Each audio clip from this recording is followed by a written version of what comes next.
Hmm. Sheesh.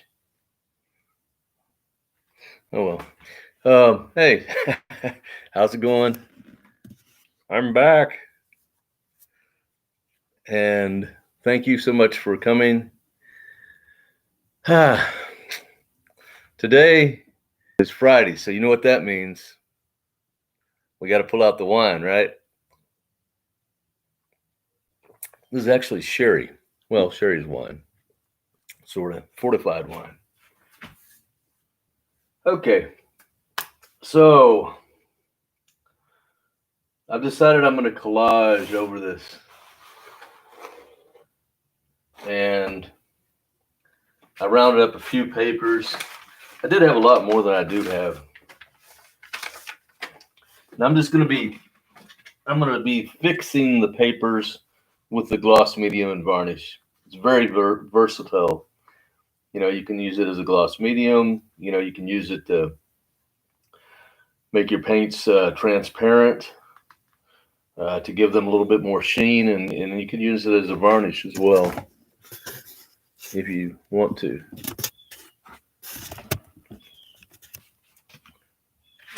This light is so blinding.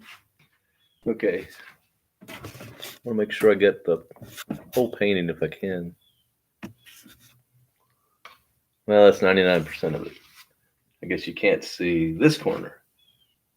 I won't do anything in that corner, I promise. Okay, so I'm just going to pour a little bit of this out. See if I can find a clean brush.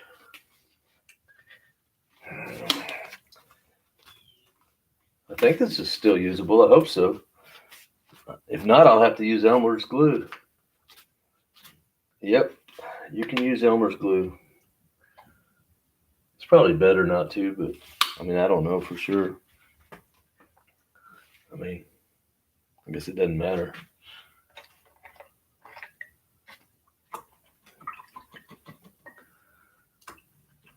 Yeah, so I used to have a lot of collage papers. I had a bunch of little tubs with lids on them, and I labeled them all like blue, green, red, orange, and then I'd find I'd tear magazine pages out and stuff, and like, so this might go in the orange or red box, and that way all my papers were kind of sorted by color. And so while I was building a collage, I could say, well, I need some purple in here, or I think I need some purple, so I, or pink or whatever. So I'd go look in that tub. I just have them laid out there in front of me. It made it a lot easier.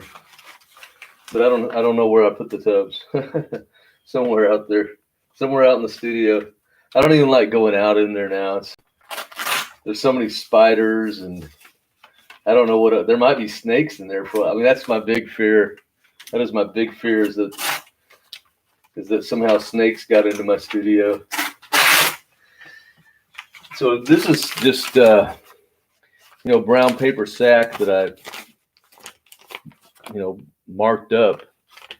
I thought, well, I might be able to use some of that. But I want to get some big areas covered right away. I can always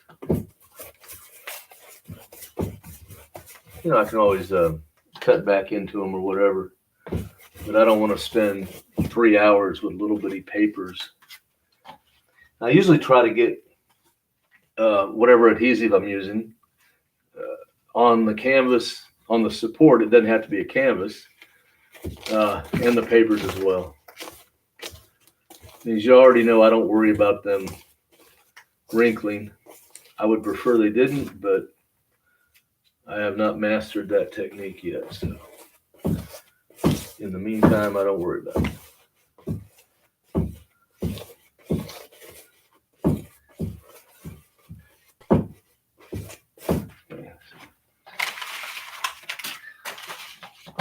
I just want to introduce a variety of colors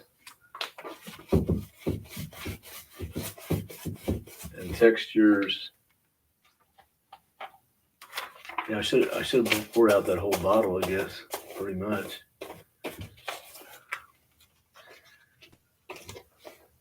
That's one thing about, the Liquitex brand of products isn't the cheapest. So when it comes to collage, you might want to use Elmer's glue or whatever. Something that's cheaper than this right here. I have no idea. This may have cost $20 or $30.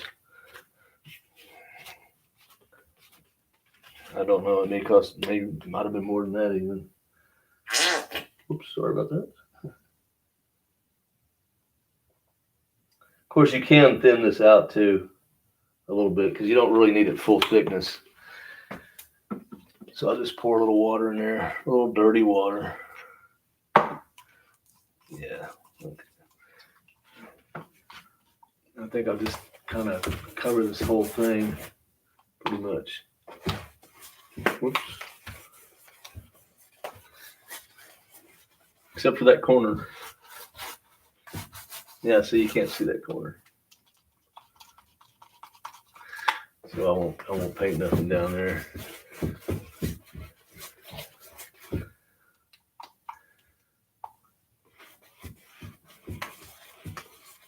I got woke up by the rain this morning, which was pleasant. The temperature dropped from the 80s down into the 60s Fahrenheit. I guess that's the 20s in Celsius, maybe. I'm not sure. I just know it feels good. All right, so I got a bunch on there. Got a bunch everywhere. Here's some purplish.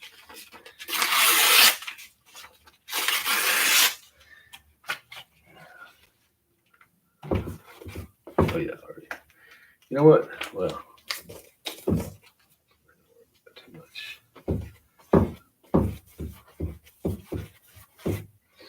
Okay. Ooh, I kind of like this side better on this one.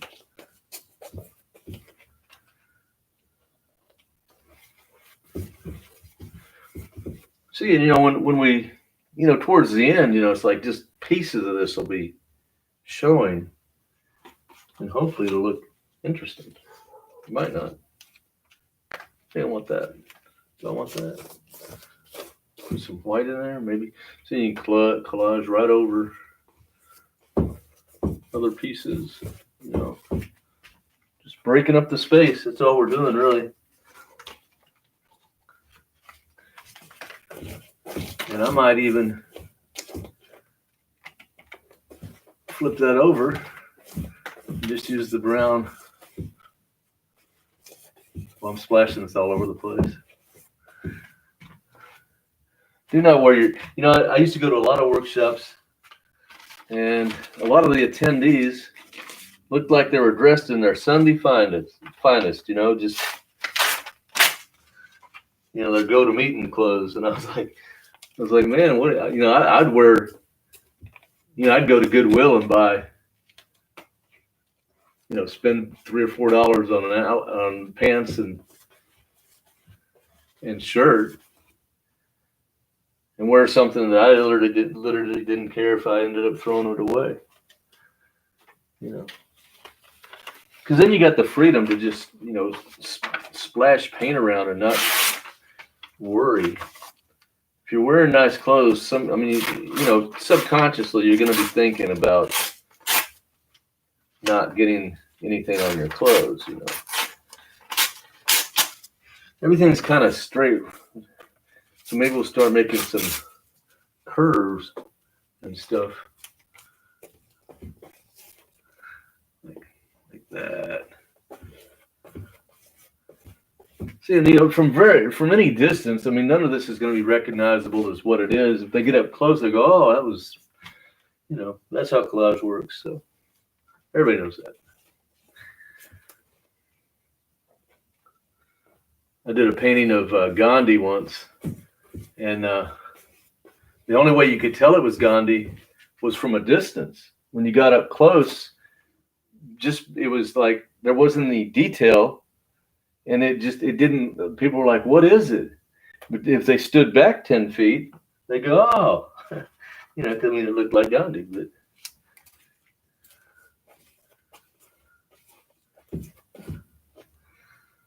there's a lot of different optical effects you can use in the composition of your paintings. The way colors. I also did this. I had these this bright red drawing paper. I don't remember what brand. It was an expensive brand. Might have been. I don't know if it was Fabriano. I don't know. I can't remember, so I'm not going to say. I just remember back then I had money, and so it was an expensive brand. But ooh, see, I like that already. All right, so keep. What do I got here? Anyway, I found this like greenish gray.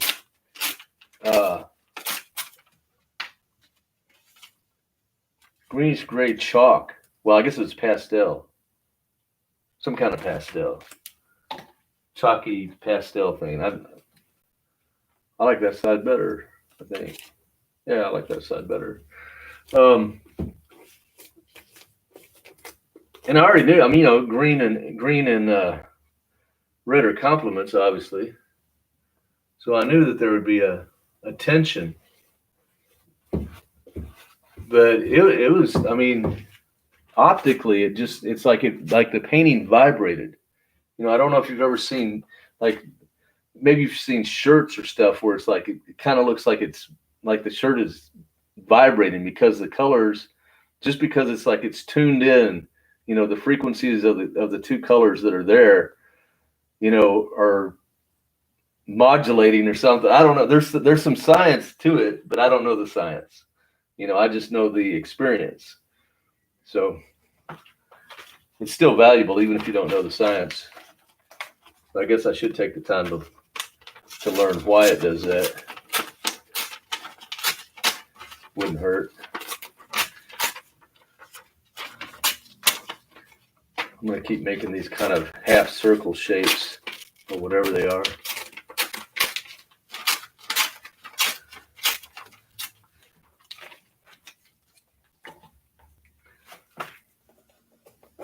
A lot of artists have a certain shape that they end up putting in like most of their paintings or all their paintings. That kind of says this is a Jones or whatever. Okay, this is going to have to wrinkle. Get on there. I don't think I really have those yet. I mean, like some people work with spirals or stars or, they just use them over and over and over in all the compositions. Something to consider.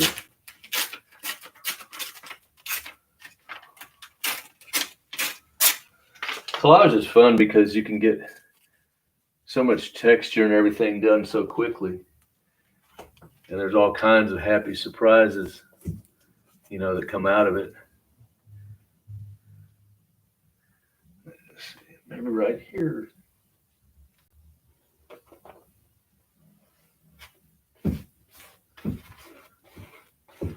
Okay.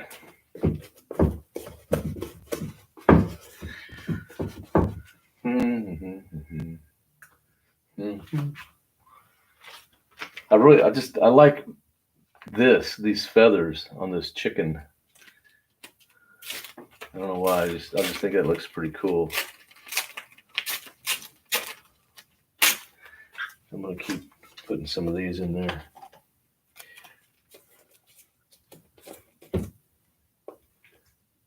Repetition strengthens and confirms, but variety is the spice of life.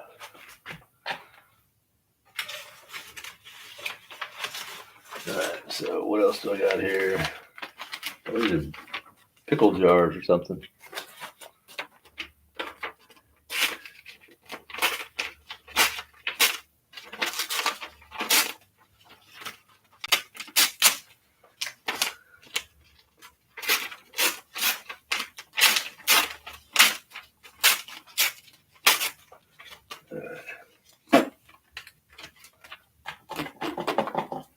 That was my mouth, by the way. Sometimes I forget anybody's here, and I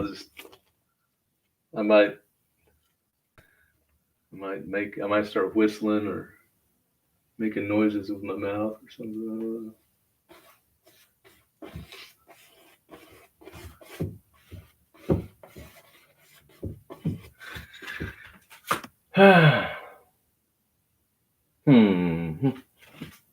Keep going. More stuff.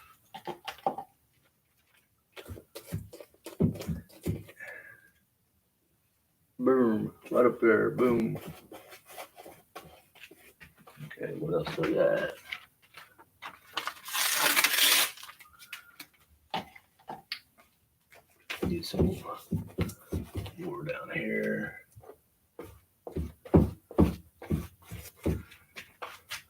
That's not bad. More, a little bit more. Wish I had some bigger papers. Oh, here's something. Okay. I guess I'll continue with it.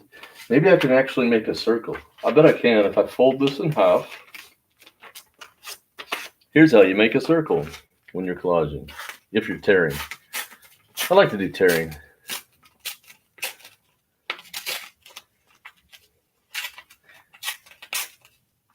I remember on another rainy day, way back when, maybe 4th grade, the teacher let us do art that day.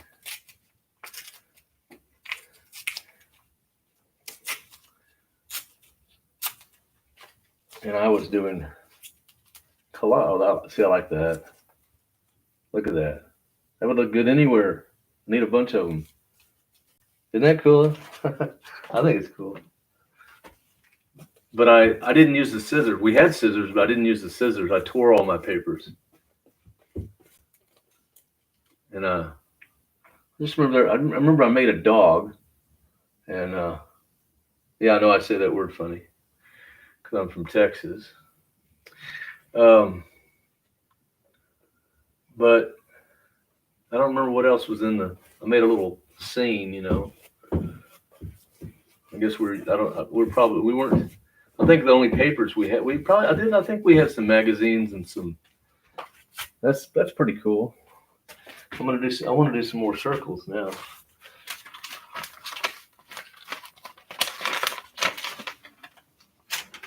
I guess I'll use this. I'm running out of papers. Y'all still there? Oh yeah. Okay. And what are you saying? Hello, hello, hello. No magic for me. I usually put on a documentary or something. Do you ever listen to music? Yes. And if so, what kind? I'm pretty much addicted to the music I grew up with. Addicted, whatever. So classic rock, classic blues rock, like if I was stranded on an island and could only choose a 5-year period to have music from, I would choose 67 to 72.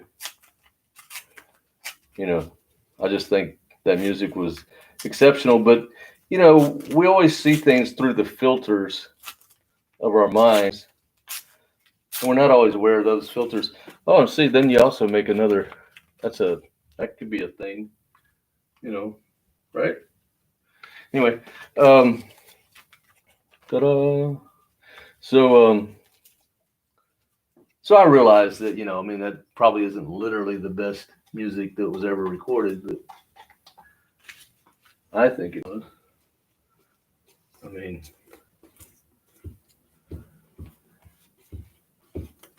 you know, I don't want to be too critical of any new music because I'm not really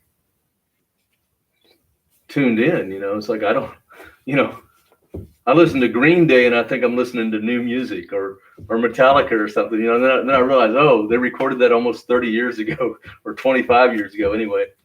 I'm like, okay, so I don't listen to new music too often because I don't even know what's out there. I'm kind of disconnected from the world I live in, you know. And I think that's what happens when you don't have children or grandchildren. Because if you do, I mean, you know, like uh, my last girlfriend, you know, she had her first child when she was 17, and you know, she had 4 children plus 2 foster children, so 6 children, and she has a couple of grandchildren, or maybe 3 grandchildren now, and one of them's a teenager already. I don't think he's in high school yet, but so you know, she's exposed to all the, you know, all the new culture that comes out.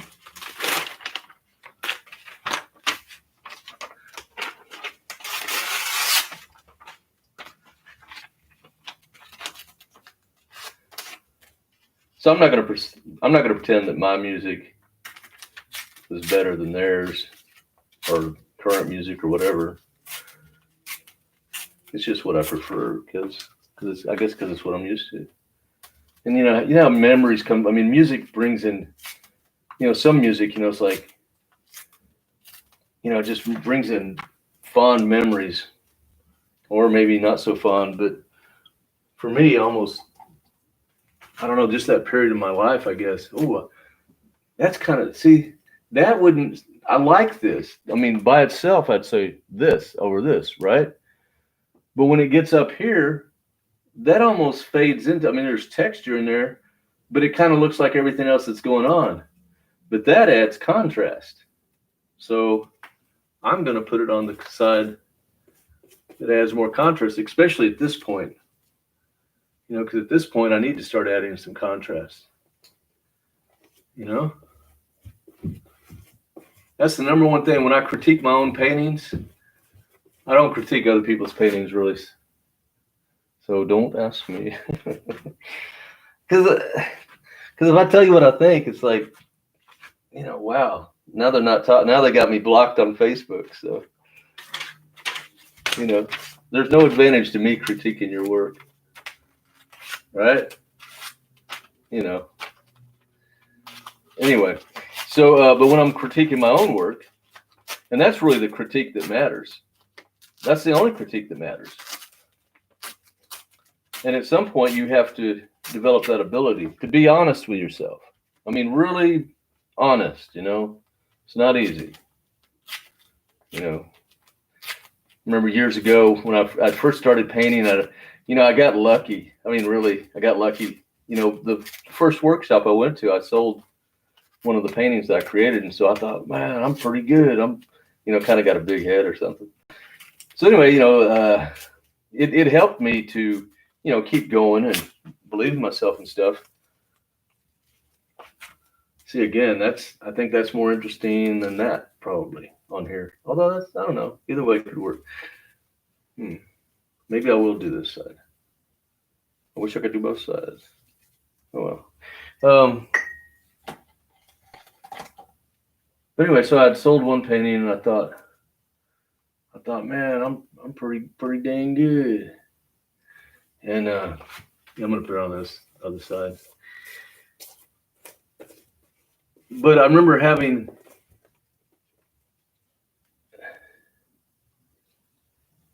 all my paintings up on the wall. I mean, I only had like 20 paintings at the time, you know, and most of them were fairly small, you know, 8x10s and stuff.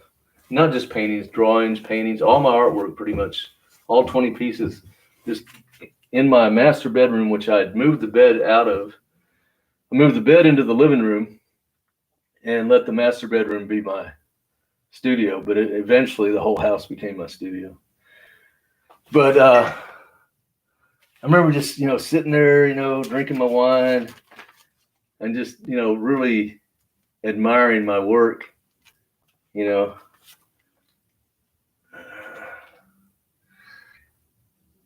And it's like now you know, some of those paintings, I see them and I'm like, they really weren't that good. They were okay, you know, for a beginner painter, but they weren't quite the quality I thought they were. You know, I still have a couple of them, I think. what's my point is, you try to be honest with yourself. On the other hand, there's probably, this is more common, is that new painters are too critical on this other work. It's like you don't know what's good art. Well, I mean, you can take some classes on art history or something if you want to. I mean, you can learn some things like that. I never have. I probably should. Wouldn't hurt, but I haven't done it. I mean, I just rely on my instincts. It's like, do I like it? No. And that doesn't mean I won't like it tomorrow. Like when I was a kid, I didn't like Picasso. I thought that's stupid. That doesn't look like a face. So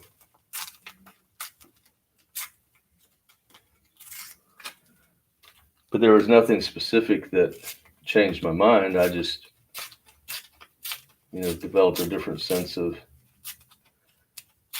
what art was, or what was good, or what was appealing. Yes, that could be the mouth.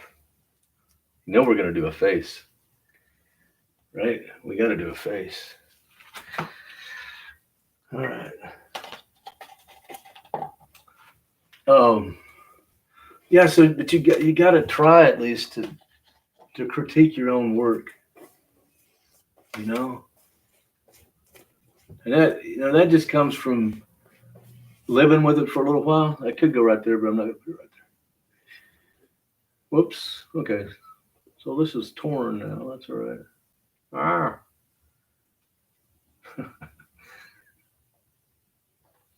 It doesn't want to cooperate.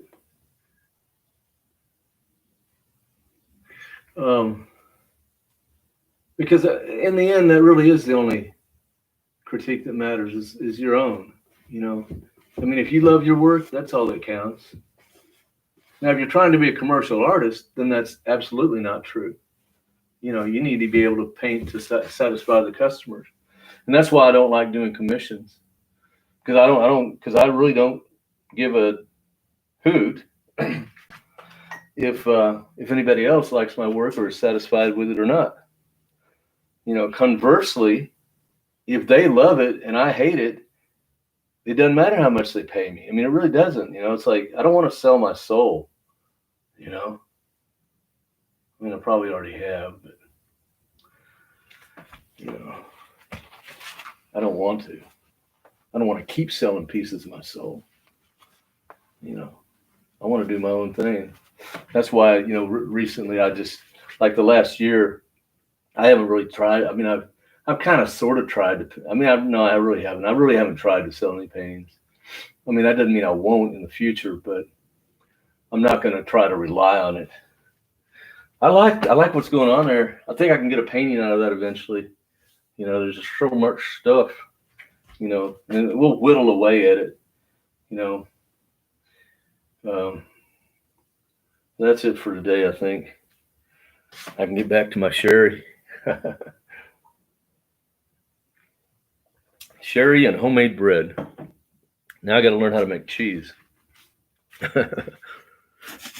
Quarantine's fun, right? So I guess I could turn this. Now maybe I can read it. Can I read it? I can read it. Maybe. It's still small print. Hey, Christine, how's it going? John, how's it going? Cindy, hello, Sherry. I just had someone bring back a commission I did of the Aurora Borealis. They wanted me to add a different color. I was like, no, awesome, and gave them their money back. Awesome. I hope you threw something at them too.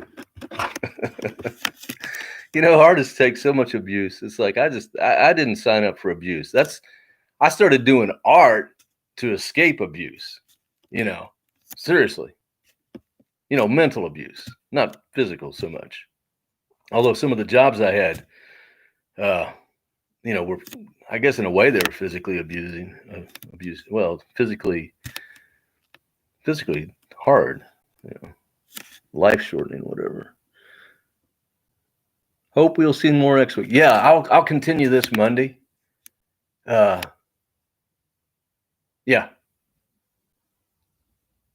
Or should I do it tomorrow? Well, I think it'd be better if it dried for 3 days. Yeah, I'll continue it Monday. That's what I'll do. No music for you. Usually. Oh, okay. That was the documentary. Okay. All right. So I guess I think I read all your comments. Hope so. Sometimes when these go, when they get uploaded, like all I do at this point is I just click the little button that says end stream, and then YouTube does the rest. And that's what that's why I'm so fond of doing this. It's like, I don't have to take this video into my photo editor and chop and splice and, mix and match and do all that, spend hours doing that. Okay. Cause that's how I used to do them. Most of my YouTube videos took hours and hours to create, and it wasn't fun, but anyway, sometimes the live chat will be over to the side when they get through with it. It's like it's still there, and that's cool, I think. But other times it won't. I guess it's their discretion. I don't know. Or I'm not clicking the right place. There might be a setting for that somewhere. But anyway, I will see y'all Monday. Have a great weekend. Thank you for coming. Till next time. Bye.